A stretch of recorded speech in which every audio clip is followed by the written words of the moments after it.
Repito porque ahí la cámara cortó un instante, digo que si no, por más que comprendamos la complejidad de lo que tenemos enfrente en una partitura, si no recurrimos a la repetición, no vamos a poder tocarla de una manera convincente. Continuamos.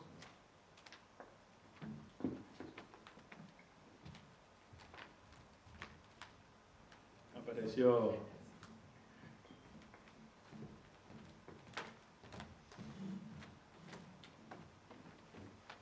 Buenas tardes. A continuación voy a desarrollar algunos aspectos importantes del constructivismo como línea de investigación que intenta explicar algunos aspectos del aprendizaje y que las teorías anteriores no han podido cubrir del todo. Esta es una teoría que tiene sus orígenes en las ideas con un fuerte arraigo en la idea de que la enseñanza debe estar orientada a la acción. Para ello, que entre sus elementos constituyentes se arranca desde el punto de llegada, es decir, que se enfoca en decir o mostrar cuáles son los desempeños que demuestran la comprensión. En nuestro caso, por ejemplo, esto tiene que ver con la capacidad de un instrumentista de tocar en un escenario frente a un público, pero no es solo los desempeños de comprensión de los que se ocupa un docente. Podemos ver en el punto 1, por ejemplo, marco teórico, que se compone de cuatro elementos: tópicos de comprensión, metas de o para la comprensión. Desde este punto se encuentran los hilos conductores, desempeños de comprensión y evaluación diagnóstica continua. En el punto 2 encontramos, dice, el constructivismo apunta a considerar a la persona en su totalidad. Es por ello que van a importar mucho los elementos extra-violinísticos. Todos los conocimientos, como por ejemplo la armonía, la forma musical, historia, entre otros, serán tomados para reflexionar y construir una interpretación musical. En esta teoría del aprendizaje se apunta fuertemente al profesionalismo. Es por ello que marca la diferencia entre el conocimiento básico, intermedio, avanzado y experto. También establece las diferencias entre conocimiento estructurado y no estructurado. Ya se verá más adelante cómo puede funcionar esto aplicado al violín. El constructivismo hace hincapié en el aprendizaje situado, es decir, tocar en concierto, a diferencia de otras teorías que buscan un conocimiento un tanto descontextualizado.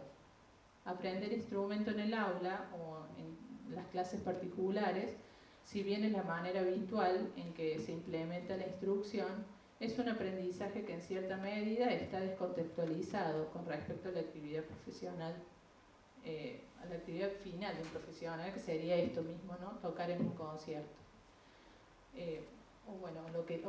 O esto que voy a comentar más adelante. Es por ello que hace falta complementar estas actividades para que el aprendizaje sea pleno y significativo, como las presentaciones en conciertos, audiciones, clases magistrales, tutorías, explicar, enseñar, improvisar, interpretación de obras complejas, etc. Sí. Hago un pequeño paréntesis. Por ejemplo, hablábamos de que la frase Suzuki, ¿no? Practica los días que come, todo conductista, pero en el método Suzuki se usa mucho también que los chicos se unen en grupo y desde los primeros pasos ya se presentan grupalmente en conciertos, es decir, que tienen un fuerte arraigo ahí constructivista, porque pronto ellos ya están haciendo las veces del músico, ¿no? Subirse a un escenario y tocar. Entonces, algunos lo tildan muy de conductista al método Suzuki, pero tiene un poco de todo, va siendo rico. Con respecto a los conocimientos, es muy importante siempre preguntarnos en qué nivel estamos. Por ejemplo, los egresados de violín del Conservatorio de Música de Villa María están en un nivel aproximado 4, del 1 al 8. O entendiendo al 8 como un experto, un virtuoso, Isaac Perman, Hatcha Heifetz, David Oistrakh. Y un nivel 1, alguien que apenas va a su primera clase. Entonces, un egresado de un conservatorio en un nivel 4 significa que está capacitado, que ha sido preparado para dar su primer concierto, con una serie de obras variadas, desde el barroco, el clasicismo, romanticismo, música un poco más moderna, autores argentinos, pero es recién su primera vez que hace eso. Entonces queda luego en seguir haciéndolo y cada vez más y ir cada vez subiendo su nivel. Hay que tomar mucha conciencia de esto de los niveles y siempre mirar para arriba para poder ir creciendo. Bueno, continúo con el punto 5. El constructivismo intenta relacionar de manera muy insistente las metas para la comprensión, es decir, todos los aspectos de la técnica violinística, con los desempeños de comprensión, que son las dificultades que se irán encontrando en las partituras. De esta manera que podremos facilitar los avances del alumno. El punto 6. El constructivismo pondrá la mirada en algunos pocos aspectos sobre los cuales se volverá una y otra vez para que sea posible hacer una construcción propia sobre algún tópico o problemática.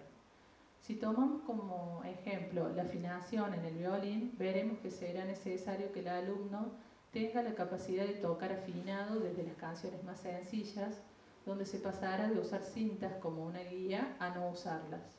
Este hecho implica que deberá refinar progresivamente su escucha, siendo capaz de distinguir una nota con mucha resonancia de otra que carece de ella por estar demasiado baja o alta, es decir, desafinada. Una vez que va adquiriendo la capacidad de oír o comparar con otras cuerdas, vendrán nuevos desafíos, como por ejemplo poder afinar cuando se realiza dobles cuerdas, y aquí la dificultad se incrementa bastante. Y también poder afinar cuando debe realizar cambios de posición e incluso cuando toca a alta velocidad o con otras técnicas, como puede ser durante ejecución de trinos, cuando realiza desmangues o cambios de posición, cuando usamos extensiones, es decir, un sinfín de combinaciones. Cada campo nuevo donde debe el alumno debe tocar afinado. Implica una serie de explicaciones adicionales que enriquecen la mirada de este punto. Mueve el cable un poquito, sale un ruidito. Mueve el cable un poquito. Correcto. ¿No se escucha? Ahí está, sí. Al volver sobre un mismo contenido varias veces, ¿se escucha así? Sí. Hay ocasiones donde surgen ciertos descubrimientos y se pueden postular algunos principios, como los que descubrimos este año. Para tener control en el manejo del arco, en la producción sonora o en un desmangue, habrá que partir de una mano flexible, lo cual se logrará si previamente los músculos están relajados. Y esta relajación será posible siempre y cuando estemos lo más cerca posible a un punto de equilibrio. Este principio será útil para sugerir mejorías en ciertos momentos, como por ejemplo el intentar realizar extensiones, conducción de arco, etc. Es muy importante saber cómo es la secuencia, ¿no? Para obtener control. Todo lo que nos interesa es tener control del arco, del sonido, de los dedos, de las combinaciones, de la afinación. Entonces, en el caso del físico, del cuerpo, este control va a venir determinado por el uso flexible de las articulaciones, de los dedos o del codo. Necesitamos esa flexibilidad y no la vamos a lograr en la medida en que no sepamos relajarnos, ¿no? Y como tenemos un objeto externo, que es un instrumento que está en desequilibrio, es muy difícil relajarse, ¿no? Pero si uno tiene una correcta postura o va buscando la idea del equilibrio. El equilibrio no es solamente el equilibrio en tanto que hay que poner un punto, en el punto exacto donde no pesa más de uno y del otro lado, que sí es una de las cosas importantes, pero no es solamente esa idea. Por ejemplo, en el arco, si queremos mover la punta del arco, ¿no?, con flexibilidad del meñique en esta toma, donde no está apoyado, es muy incómodo, sumamente incómodo. Queremos hacer un cuadrado o un círculo, pero si logramos cambiar la postura, podemos relajar más y tener más control en la flexibilidad. Entonces, en el caso de estos ejercicios, pasa por el punto de equilibrio, el cambio del pulgar, ¿no? Pero en el caso de la conducción del arco, a veces el equilibrio significa la no rigidez, ¿no? En no apretar los dedos,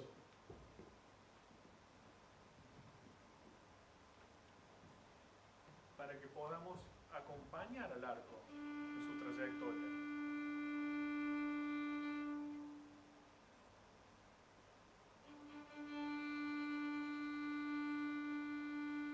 Con el menor esfuerzo posible.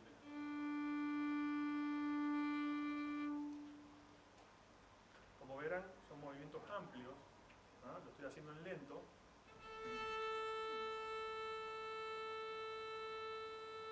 Pero como característica tienen una enorme relajación de la musculatura.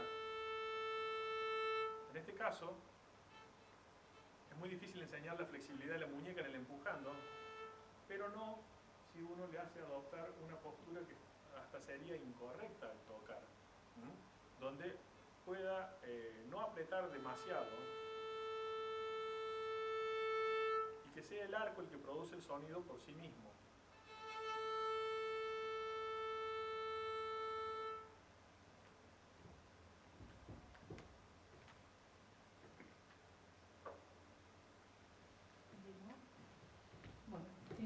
Continúo con el punto 7.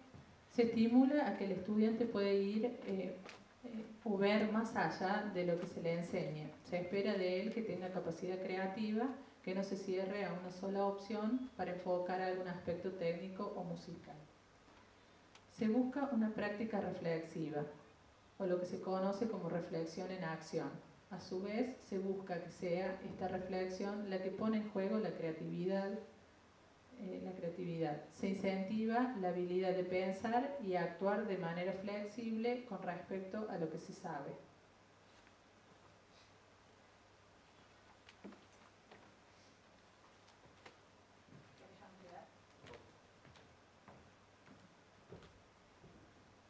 Bueno, acá llegamos a un punto espectacular que es prácticamente la definición del constructivismo. Esa habilidad de pensar y actuar de manera flexible con respecto a lo que se sabe. Entonces, estamos enseñando realmente a que los chicos puedan ver muchas variables. En el caso del violín, siempre decimos que hay que tocar con determinada postura, que el dedo debe pisar así, que el codo debe estar así, pero si somos justos observadores y tomamos 15, 20 grandes violinistas, vamos a ver en 17 de ellos que están usando una postura que le estamos desaconsejando al alumno porque es mala. Hay un violinista que va a estar trinando así, con la muñeca bien extendida, bien flexionada, que siempre se la vamos a desaconsejar. Vamos a ver un violinista que toca con el codo ultra alto y tiene un sonido espectacular. Que tampoco aconsejamos que esté súper alto. Vamos a ver violinistas que tocan con el instrumento hiper bajo, que no es bueno para la conducción del arco, pero todos ellos están tocando de manera espectacular. Entonces, tenemos que tener la capacidad de enseñar una regla y mostrar las excepciones, porque no sabemos qué tipo de violinista es el alumno que tenemos enfrente hasta que lo vayamos descubriendo. Hay violinistas que tocan con el pulgar súper alto y hay violinistas que tocan con el pulgar bajo, hay violinistas que lo tocan en la posición intermedia y adelantado. Entonces, cuando nos enfrentamos a la dificultad del alumno, tenemos que poder haber observado mucho a los demás violinistas para tener una mente capaz de probar diferentes posibilidades. Continúo con el punto 9.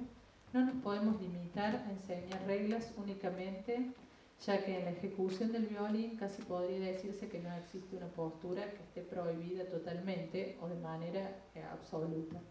siempre veremos que algún violinista famoso que toca con una postura totalmente desaconsejada, bueno, consigue buenos resultados. Esto no quiere decir a su vez que cualquier manera de tocar esté permitida.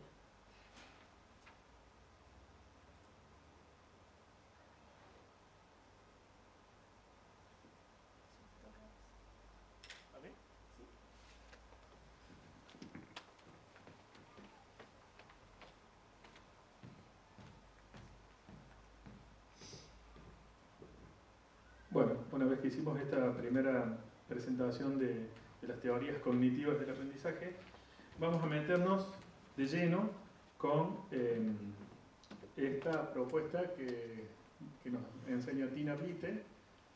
Y el marco conceptual se desarrolla a lo largo de 4 elementos fundamentales: los tópicos de comprensión, las metas de comprensión, los desempeños de comprensión y la evaluación diagnóstica continua. También llegamos a la conclusión de que son tópicos y para estimular la comprensión. O sea, el libro dice tópicos por una cuestión de simplificar a veces los conceptos, pero las metas también son para estimular la comprensión. En cambio, los desempeños ya son desempeños de lo comprendido, ¿no? O sea, que te hacen ver lo que ya comprendiste. Y la evaluación diagnóstica continua. Cada elemento del currículo debe relacionarse estrechamente con otras partes o los otros elementos y al mismo tiempo sustentarlas.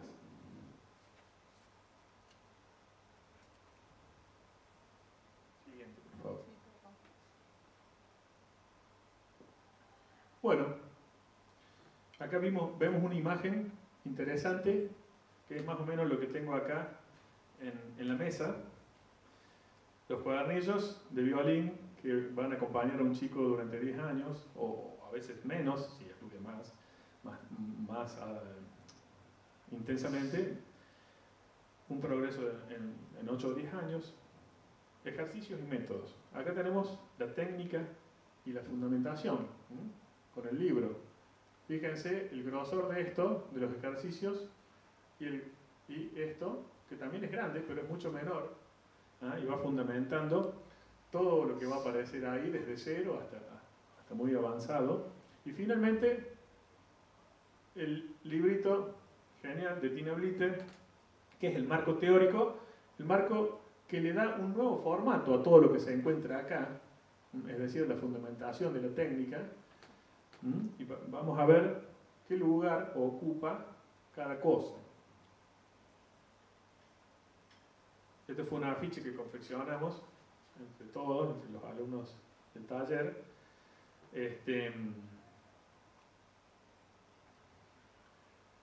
Y se grafican los tópicos generativos, las metas de comprensión, los desempeños y la evaluación diagnóstica. Fíjense que no son cosas que están tajantemente divididas, sino que todos se van como superponiendo un poco entre sí. Y la parte lateral tenemos los hilos conductores, que son un tipo de metas de comprensión.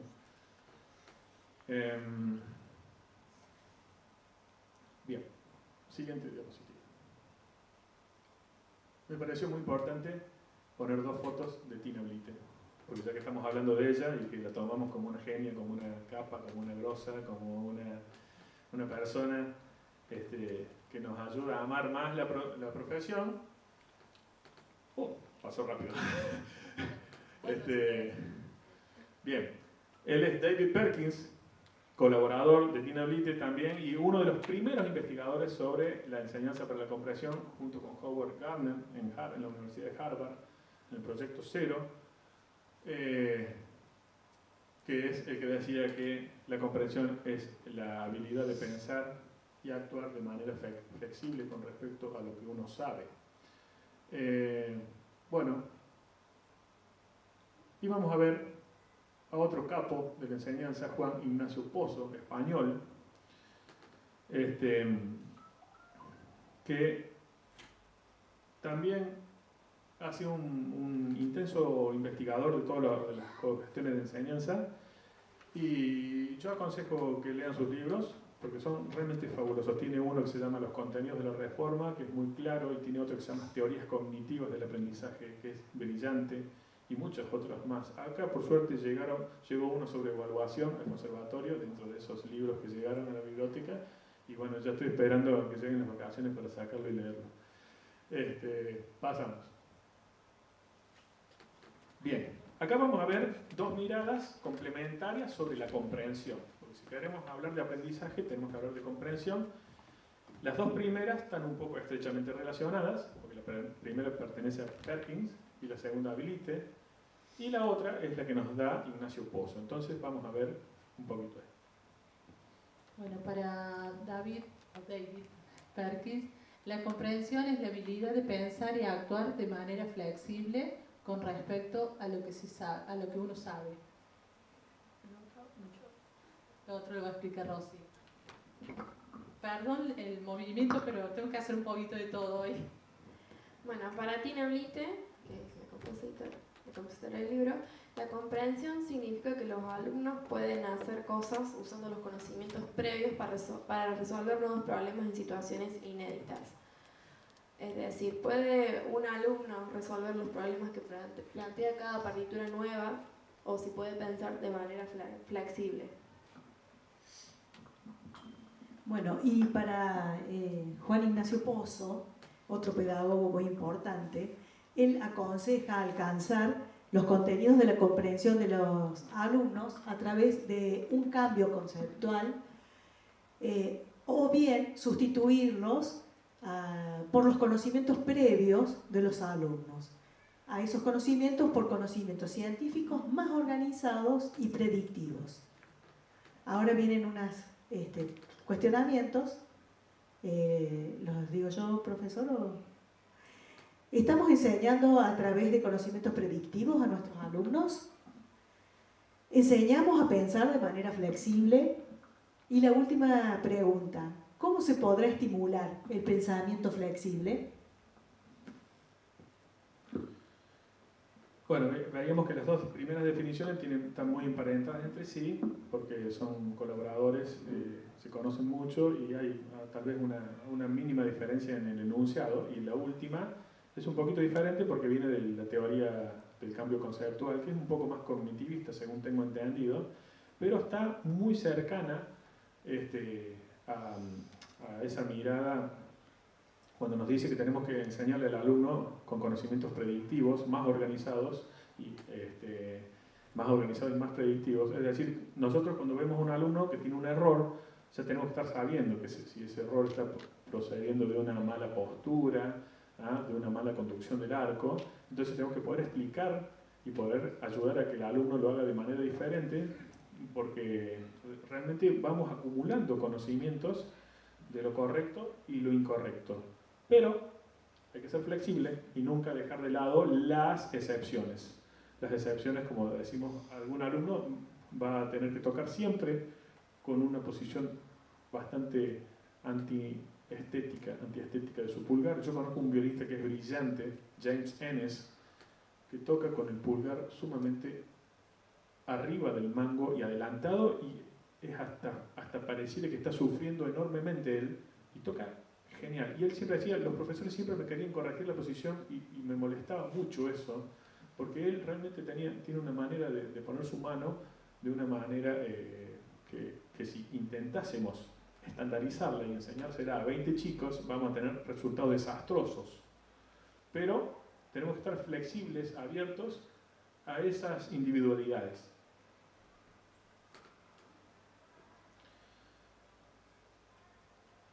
Bien, vamos a hablar un poco sobre los tópicos de comprensión. ¿Sí? Entonces, en el primer elemento del currículum están los tópicos, y vamos a decir que son aquellos contenidos factuales o conceptuales, es decir, aquellos hechos y conceptos que cumplen con las siguientes características. Son centrales para uno o más dominio o disciplinas. Es decir, por ejemplo, en el caso si tomamos como un tópico a la afinación, vamos a ver que no es solamente un problema del violinista, sino que también pertenece a los problemas de la física y la acústica. La acústica intenta explicar ¿ah? En la conformación de las escalas, los tonos y los semitonos, y qué frecuencia tiene cada uno. Desde Pitágoras se plantea esta problemática de cómo entender una escala.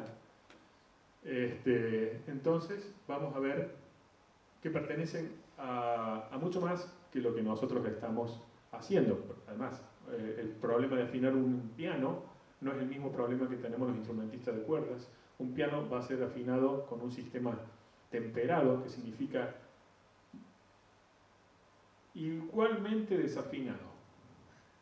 El piano toca igualmente desafinado, ¿no? De una manera parejamente desafinado, para poder tocar en todas las tonalidades, que se dice que fue Juan Sebastián Bach el que propuso como una solución a la problemática de los instrumentos de cuerdas. Es decir, que tenían que tener esa capacidad de generar una desafinación tan ínfima o tan pequeña que sea posible tocar en otras tonalidades. Para eso compuso 48 preludios y fugas en todas las tonalidades habidas y por haber, para aprender a afinar su clave. Pedazo de obra artística, ¿no? para un problema científico, que es la afinación. En cambio, los violinistas utilizamos más la afinación expresiva, donde cerramos más los semitonos, ampliamos más las terceras, y a su vez los violinistas tenemos que poder tocar con instrumentos de cuerda y con piano. Entonces, adaptar nuestras ideas para que siempre vaya sonando bien. También un tópico de comprensión despierta invariablemente el interés de los profesionales en ese campo de estudio. Es decir, claro, la afinación es una problemática tremenda y sumamente apasionante, porque lo vamos a poder hablar en diferentes contextos. Como decía antes Alejandra, no es lo mismo tocar en doble cuerda que en un pasaje de velocidad, que con un trino, etc. Suscitan la curiosidad de los alumnos. Este es un punto un poco difícil, porque la afinación en un niño de 4, 5 años, o 8, o en un principiante de cualquier edad, no suscita tan rápido la curiosidad de los alumnos. Es un tema tedioso, difícil. Algunos tienen un poco más naturalmente resuelta ese tema con el oído, pero tenemos que ir construyéndolo. Por eso utilizamos cintas, ¿no? Primero las referencias. Entonces, no necesariamente un tópico, en el caso del violín, es algo que despierta el interés del alumno, pero sí tenemos que tratar de despertar el interés en el alumno. Hay tópicos también que son tópicos pequeños o tópicos menos importantes, y hay tópicos que son generativos. Es decir, estamos hablando acá de los tópicos generativos, esos que son muy amplios y abarcadores, pero hay otros tópicos donde sí es más fácil relacionar, despertar el interés de los alumnos.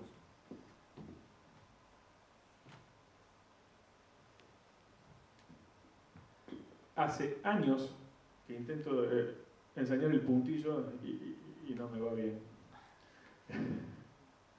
Y la otra semana digo, ¿y qué tal si lo enseño de una manera un poco diferente? Porque es un pulso y medio y hay que esperar que el metrónomo haga el siguiente clic para tocar después. Entonces, bueno, no sé si me ocurrió una idea y le conté una historia a una alumna, que cada negra tenía una manzana y que cuando pasaba al puntillo era como robarle la mitad de la manzana a la otra negra, entonces la otra quedaba cortita, pero esto de ser angurriento le producía un hipo. Entonces ella tenía que tocar después del hipo, y primero que se mató de la risa con el ejemplo, le encantó, me miraba y miraba la manzana, el dibujo con la negra, qué sé yo, y se solucionó el problema. No sé si va a ser para solucionar para todos los alumnos, pero me encantó esta idea de poder tocar a tempo luego de una negra con puntillo, que es bastante difícil de conceptualizar.